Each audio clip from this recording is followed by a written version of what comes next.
if you can hear one Perfect of my timing. children running around in the background. Hey, everyone. Thanks for tuning in. This is DeFi Talks with DeFi Dad. It's Monday, December 13th, 2021. I'm excited today. We're going to talk about a new DeFi protocol. So nothing better than starting off the week learning about a new fundamentally valuable DeFi protocol. So it's called Spool. Spool is a protocol that really is going to play off of some concepts that we're all familiar with. At the end of the day, users can deposit money into something that's similar to a vault. It allows you then to specify, let's say which assets you put in, what risk models, which we're going to talk about, how that sort of separates Spool from competitors, and then what strategies to use to earn yield. So I've got with me one of the core contributors from Spool, Phil, and I'm going to let Phil tell us more about Spool and basically how one can get involved if they're interested to contribute to the protocol. So Phil, thanks for joining me. How are you doing? Hey, doing really well. A little bit excited because of the occasion. Today is a special day. We'll get to that a little bit later, I think. But yeah, I'm really happy to be here, talk Spool with you, present it a little bit, and go a little in depth about some of the, I think, unique things and vision that we have for Spool over at the Boulders team. Yeah. So, Phil, last week, I think you guys had an AMA with Balancer. So, Yes. worth noting, actually, as we talk through this, this is a protocol that isn't live yet. So we're going to try to walk through how it all works. What's unique about it. But as I mentioned, the Balancer liquidity bootstrapping pools, LBPs, which power Copper Launch. There is a part, it's 5% of the total token supply that just launched literally minutes ago on Copper Launch. So we'll end with that. Just any sort of details there for folks if they're interested to learn, again, more about how to actually get involved with the Spool token.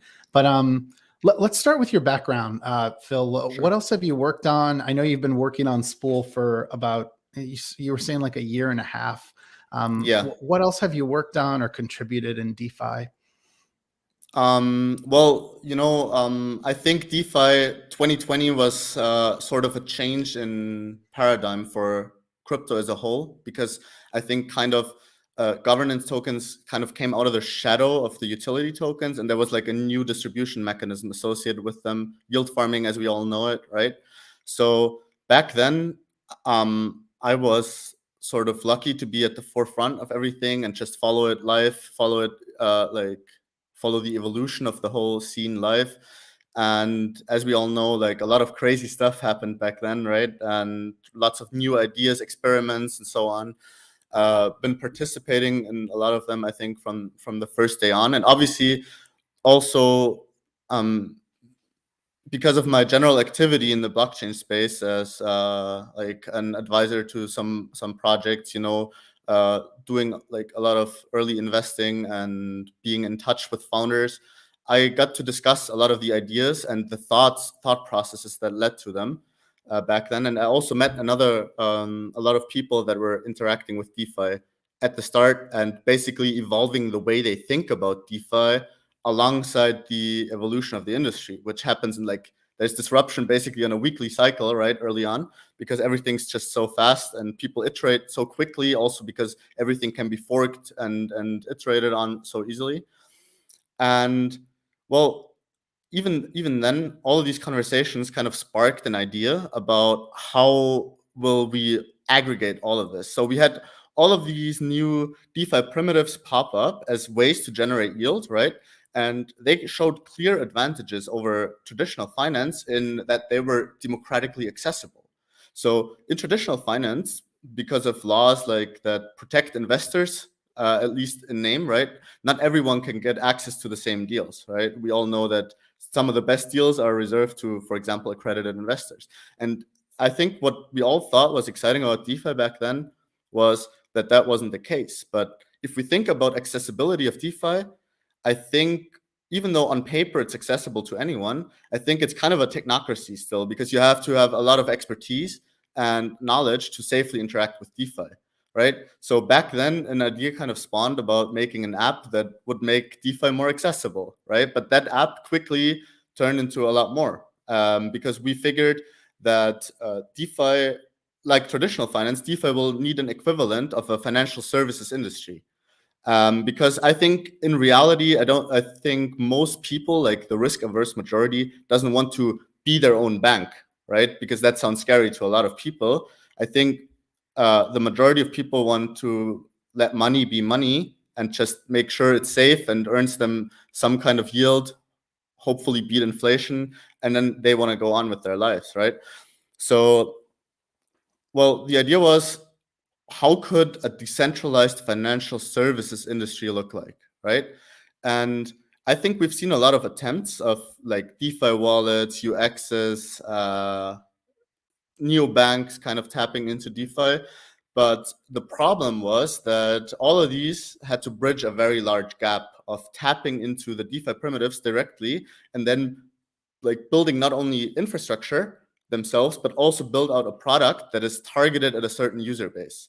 And Spool wants to make this huge gap a lot smaller by basically creating a new framework, a new ecosystem, an open toolbox that can serve as the baseline for creators to create financial services that tap into all of stablecoin DeFi, right? And an open toolbox to do that needs to be completely permissionless, and it needs to be able to organically grow with DeFi, because after, for example, Spool launches, DeFi will keep evolving. There will be new primitives, new ways of generating yield on stablecoins, new protocols that need liquidity, right? And Spool needs to be an open platform to tap into all of those. And now we're getting to what Spool is, right?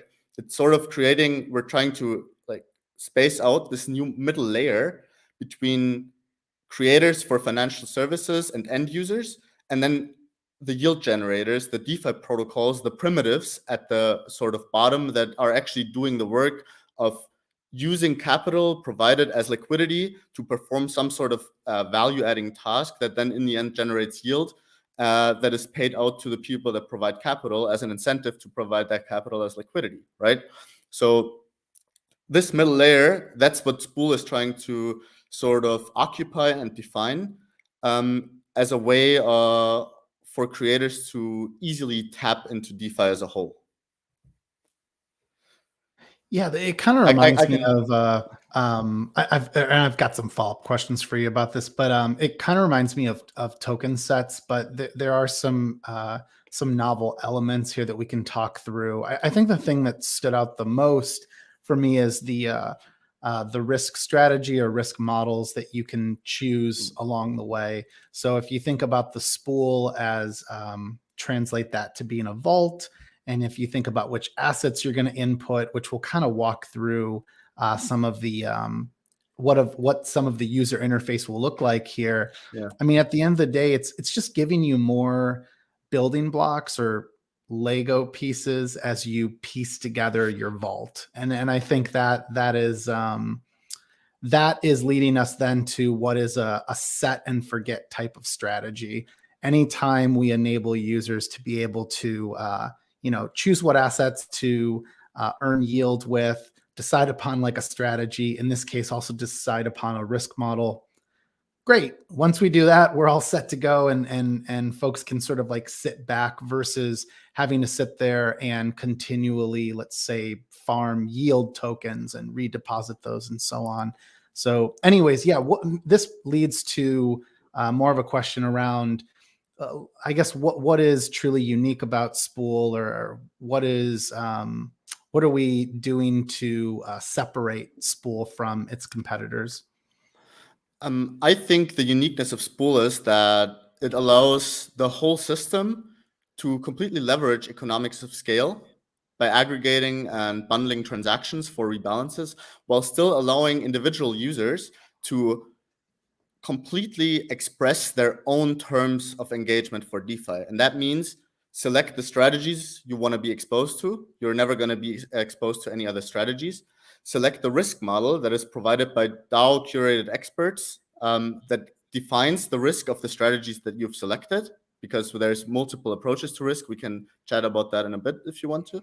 And then also lastly, now that we know the strategies that we want to access and the risk that is associated with them, the third ingredient is your personal risk tolerance. How much of that risk am I willing to take on to potentially get more yield, right?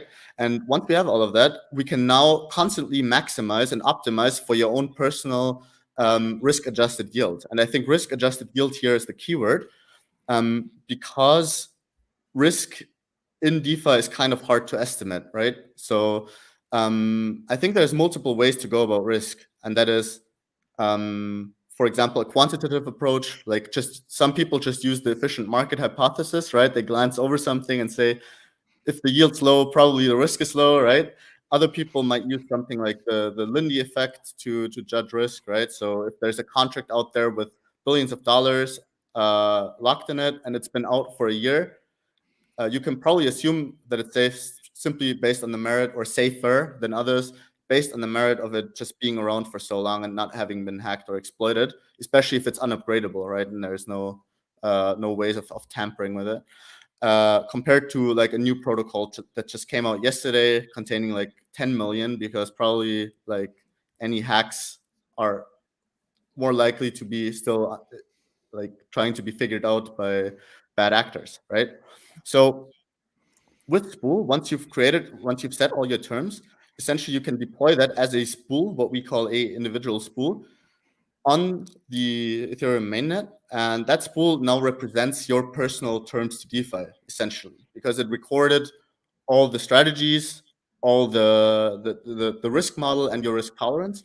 If you deposit into that, your spool immediately routes your funds straight to the master spool smart contract. And the master spool aggregates all spools together. So even though your and my spool might look different based on our personal preferences, our funds are routed together, and the master spool is sort of, you can imagine it like the central smart accounting brain that aggregates all the terms of the individual spools and their weightings and their allocations, and then distributes those to the individual strategy adapters.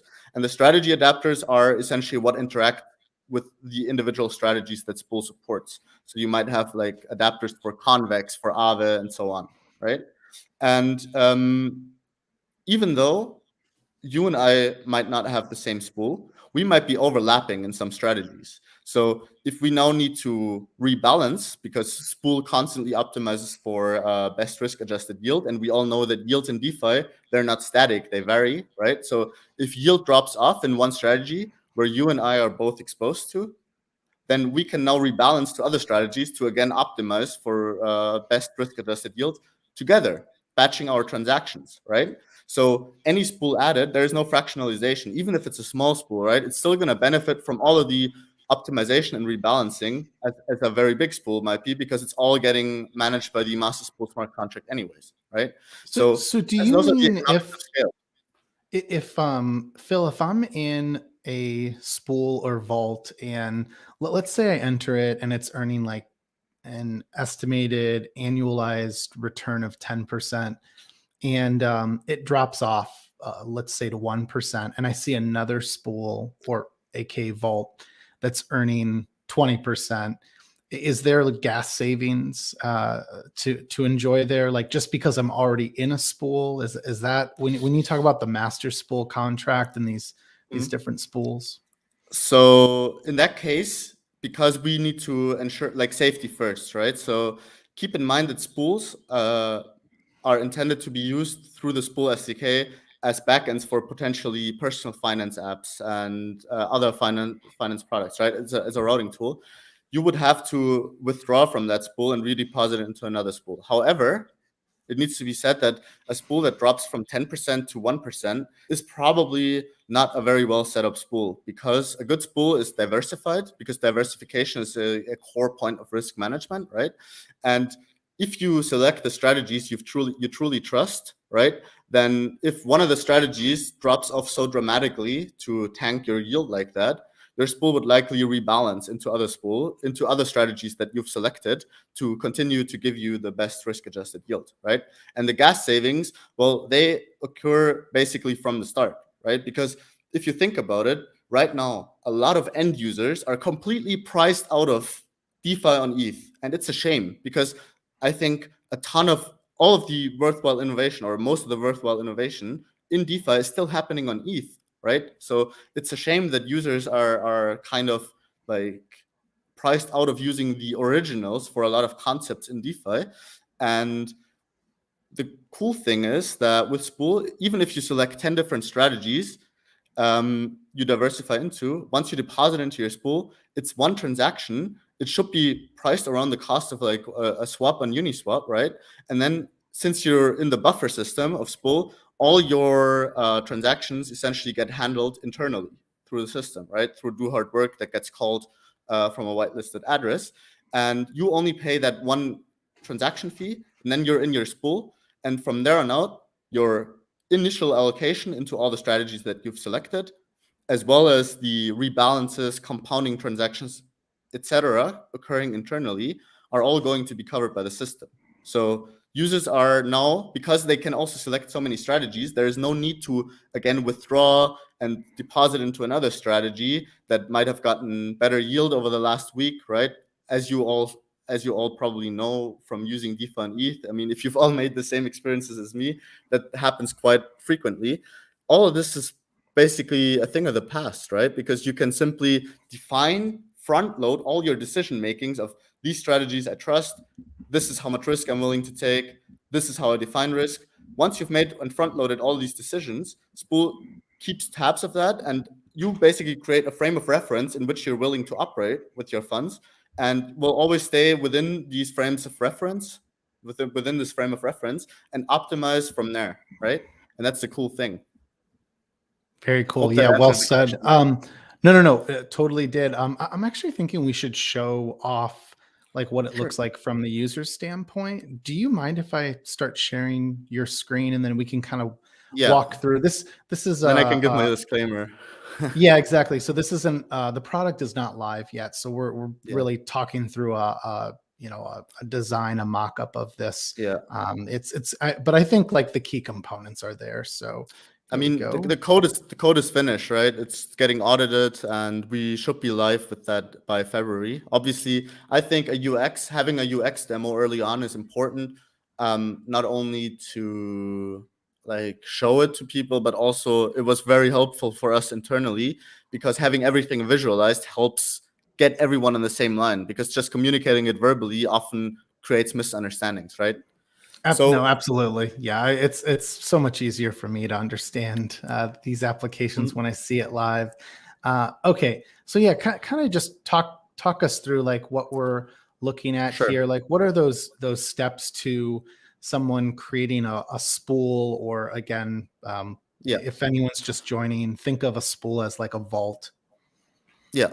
So if you're like, first, when you open the Spool app, right, and you've connected your wallet, the first thing you're going to see is all the other available spools. So all the other like terms of engagements that people created on chain, right? Right now we only have a test vault here, and you can check actually what are other people doing, right? So you can see the strategies that they're using, and fees that might be involved. So any Spool creator can show a performance fee, and you can see also here what's the current allocation of that spool, like how much does it have in which strategy, what's the risk rating, and what's the yield of that strategy, right? So this one would be diversified over 4 different strategies, for example.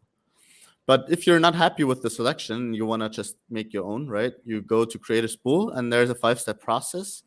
So spool, the difference to like, I think a lot of other protocols that provide like composability and DeFi Legos, or you mentioned SEP protocol, for example, is that Spool has a laser focus on stablecoin DeFi, because I think that stablecoin DeFi is really what's going to be the breakthrough to mainstream for DeFi, because I think, again, the majority of people are not people in the crypto bubble. The majority of people are still risk averse, and I think most of them are just first and foremost afraid of losing things, right? So I think DeFi for stablecoins offers very, very, very attractive returns on dollar-pegged assets. Even like so attractive that people won't believe it if you first tell them about it, right? So that's why Spool is focusing on stablecoins only for the beginning. And here you can select the stablecoin that your spool is going to be compatible with in terms of deposits. We've taken the top 3 stablecoins here, DAI, USDC, and USDT. Let's select DAI here because I like Maker. Let's go next. And here we can see the risk models, right? And again, the risk models are essentially what defines your approach to risk. And we've made that open because we had internally a lot of discussions about how to rate different protocols in terms of riskiness. And I know that there's a lot of DAOs out there, like shout out here to, for example, Prime DAO, who have a DAO called Prime Ratings that is simply only designed to have experts in it that give different ratings to different strategies, right? And that's their way of determining risk. It's like wisdom of the crowds, of a selected crowd of experts. But really, you can come up with any kind of methodology to determine risk, present it to the Spool DAO. If the Spool DAO thinks it's valuable to be provided here as a tool for creators, then it will show up in the list. So here, for example, it's a lot of lorem ipsum still because it will be filled later, right? You can see the summary of how this potential risk model would define risk, right? Click on full details for, let's say, a whole paper that describes the methodology with which the risk scores are determined. Or here, if you want some social proof, you can see other spools that are using this risk model, right, already for their risk assessment. Do you have any expectation of what the fees on yield will be? Like, will it be a percentage? Will it be a flat fee? Has any of that been discussed? Yes. Yeah. Yep. We'll get to that in step 5, right? Awesome. Then I'll get into fees real quick. So once we found a good model that aligns with our own sort of definition of what risk should be looked like or defined as in DeFi, we click next and we get to the heart of it, right? Where we select the strategies. For now, we only have protocol names here as a placeholder, but obviously like things like Curve and Convex, they're going to have a lot of supported strategies because there's a lot of pools there, right? So we select the ones that we want to include, that we trust, right? I'm just selecting randomly. So if anyone watches, I'm not judging, right? Right. So let's just select a few here, or let's just select all of them so no one can judge me. And now we click next, right? And now we get, I think, to the coolest part. And again, this is not dynamic. It would be a lot cooler if it is dynamic. So if you're watching, just imagine it would be dynamic, right? So now we know what strategies we want to be exposed to and how we define their risks. So now all of these strategies here will have a risk rating and a yield that is grabbed by an oracle, right? So now we have the yield and the risk associated with it. And most of the time, higher APY will correlate with higher risk, right? Simply because that's where the equilibrium will sort of lie at some point. So now here we can move a slider that determines how much of this risk are we willing to take on. And that will live change the allocation here. Like if we move it up, it will become less sensitive to the risk rating and more sensitive to the yield. And if we move it down, it's the other way around, right?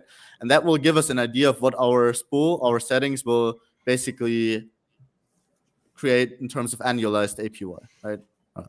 APY is already annualized, but you get the point. Right, and right. Once we found our preferred risk tolerance, we click next, and now we get to the whole fees part. And I think it's important to provide some context here. So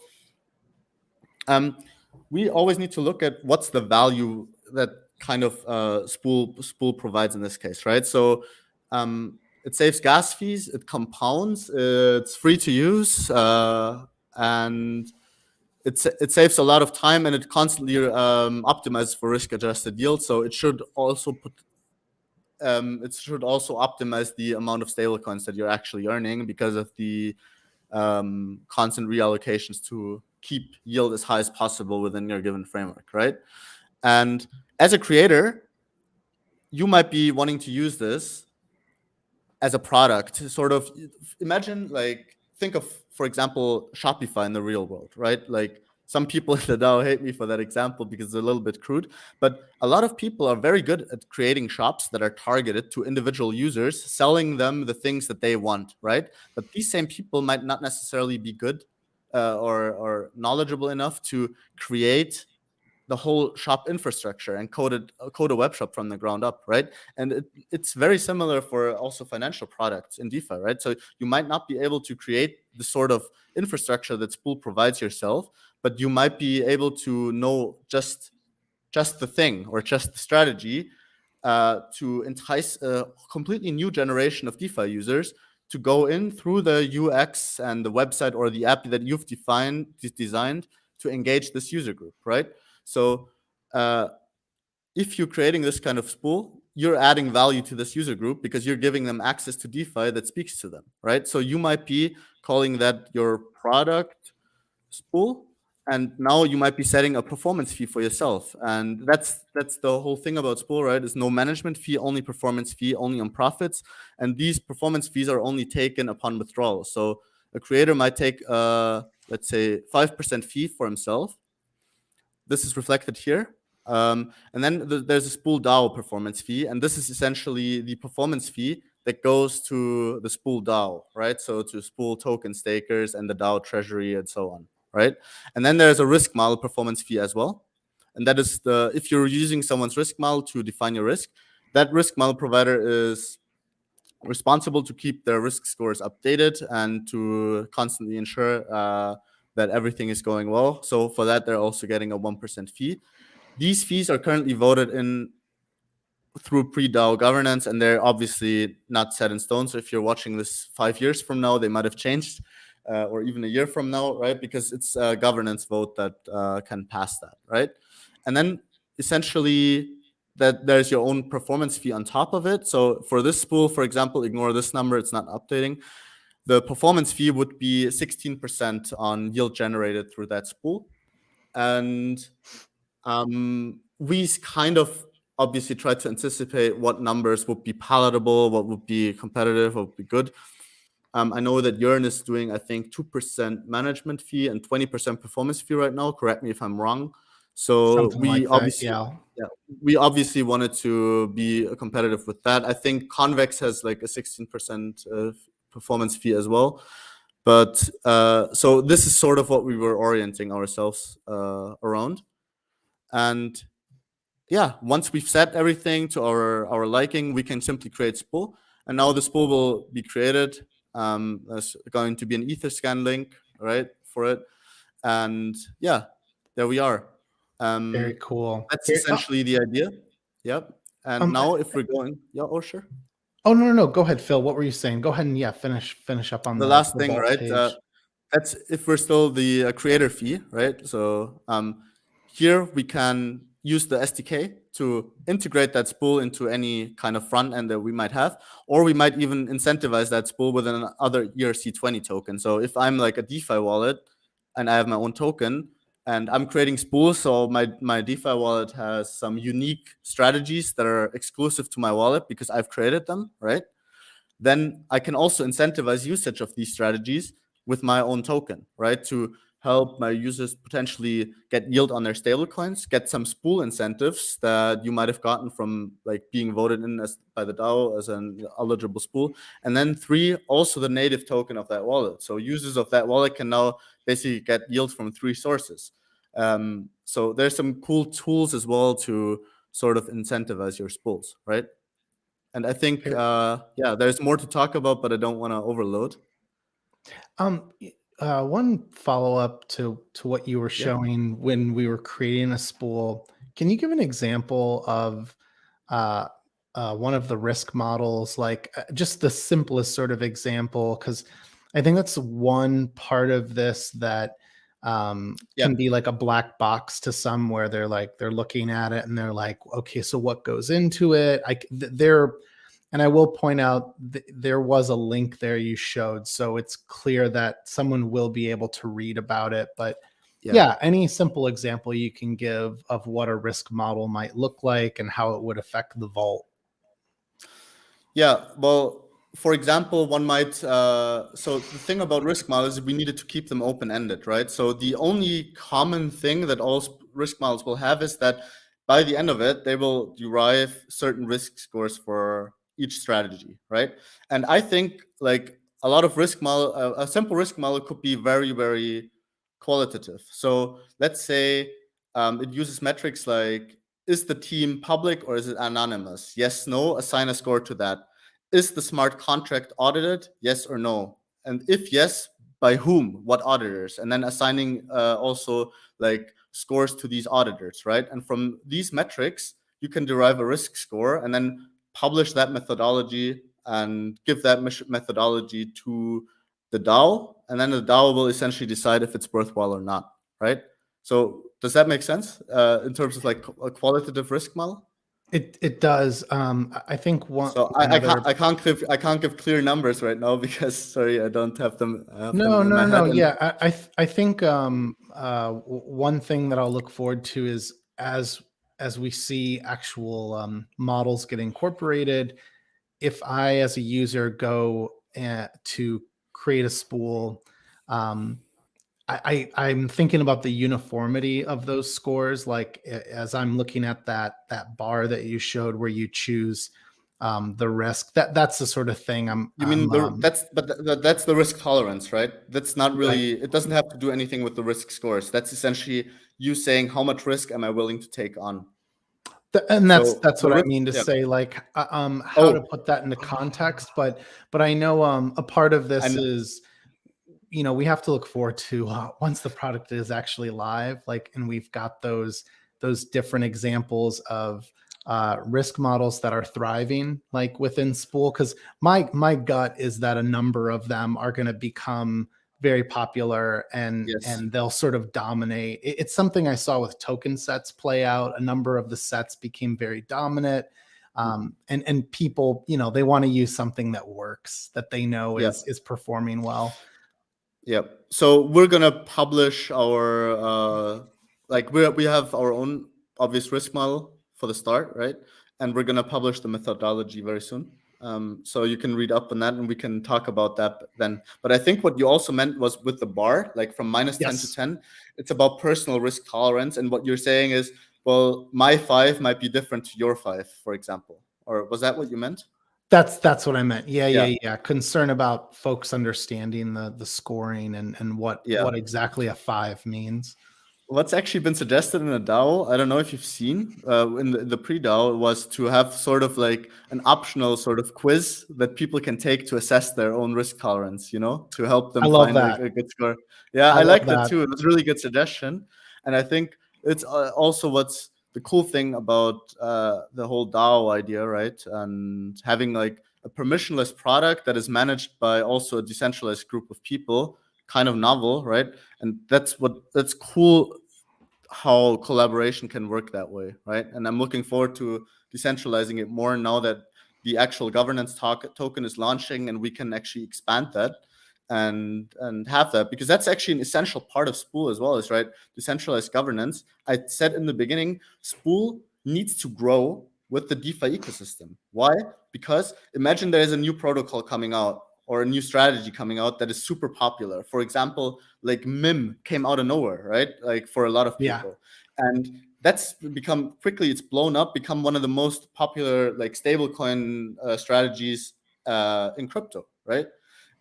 So imagine now you are a Spool user, you're in your Spool, you're generally happy. Now something like MIM pops up and you're like, wow, this is really cool. This is interesting, but I love using Spool.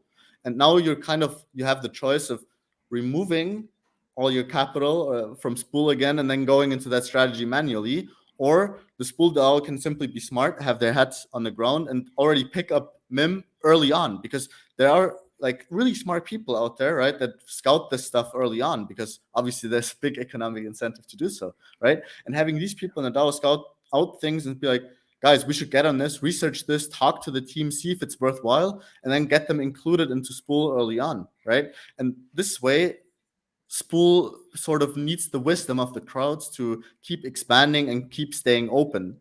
Because it's also the thing, right? When you have like a closed-minded team or a close group of people that determine strategies, it can get stale and elitist very quickly, because you know how it is, right? People stick to what they know, they stick to their guns.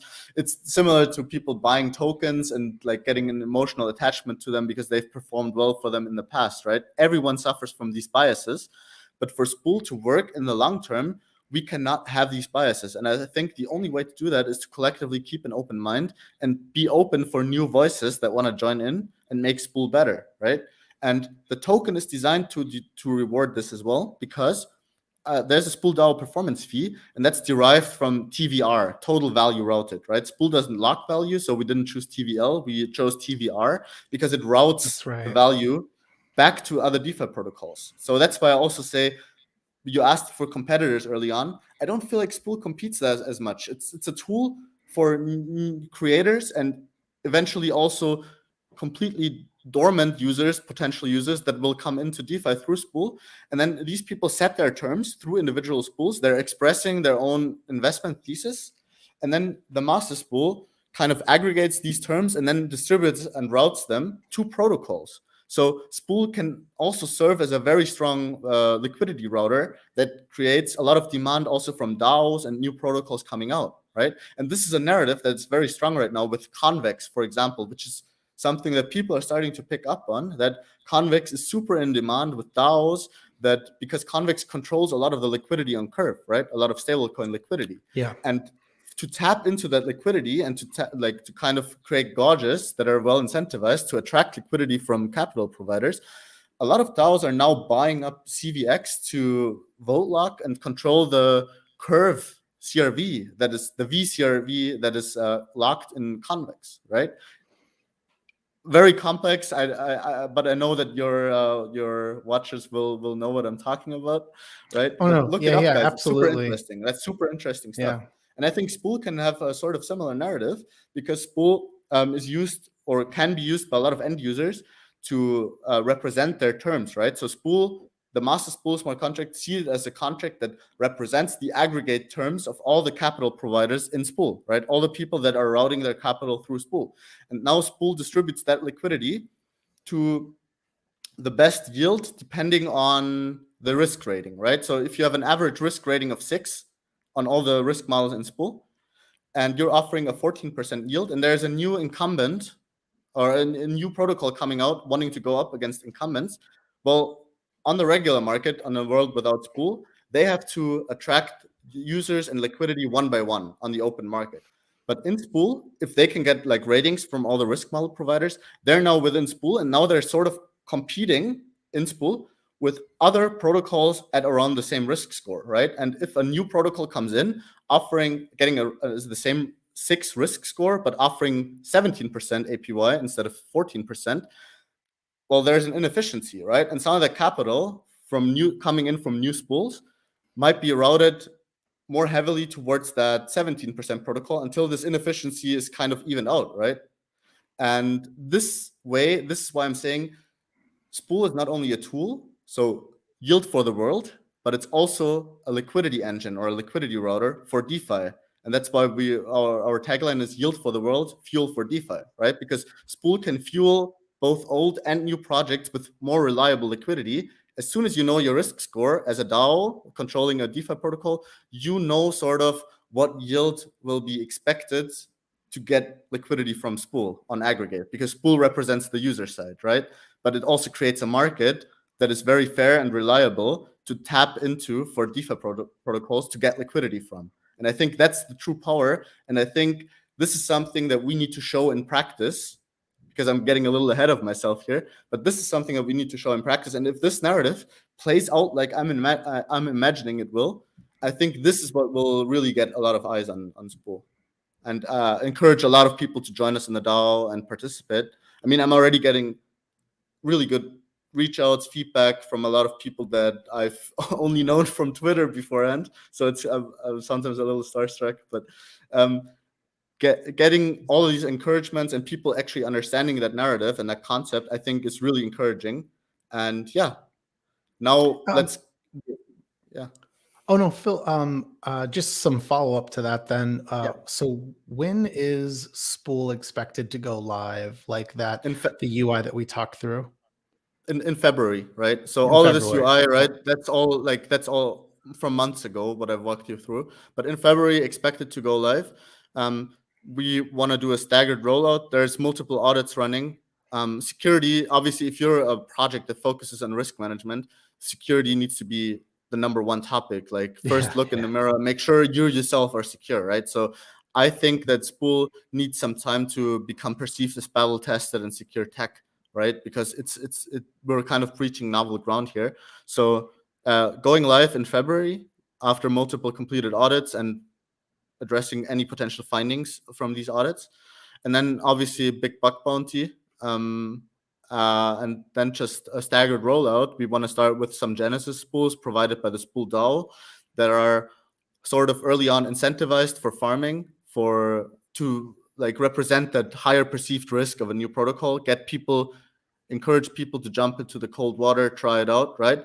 And then we want to sort of roll out partner spools where we're working with several, like, let's say, known brands or like capital aggregators, as we call them. So wallets, maybe exchanges, maybe communities, to roll out their spools, where we're working with those community leaders or founders or DAOs to create their spools hand in hand with them, very, very close, stick close to them. And then we want to open up spool creation to everyone in the third step, right? So a very controlled rollout. I'm not a fan of just dumping everything out there and saying, well, someone try go break it, because I think that would be rough. So yeah, expect a gradual rollout from February on, and we'll see how Very it goes. cool. Yeah. We referenced earlier, if you go to spool.fi, you can learn more about the Spool token fair launch, which is happening through Copper, and that's on Ethereum. That is a 3-day auction for 5% of the token supply. I would, as always, I want to remind everyone that isn't financial advice that you should buy the token. But if you do end up participating from a purely informational perspective, please be mindful to understand how the LBP works. It normally starts at a high price, and then if you watch it, just look at the pink line, and it'll show you where the price will go. That being said, when buying pressure is applied, when anyone buys the token, obviously it moves off of that projected path.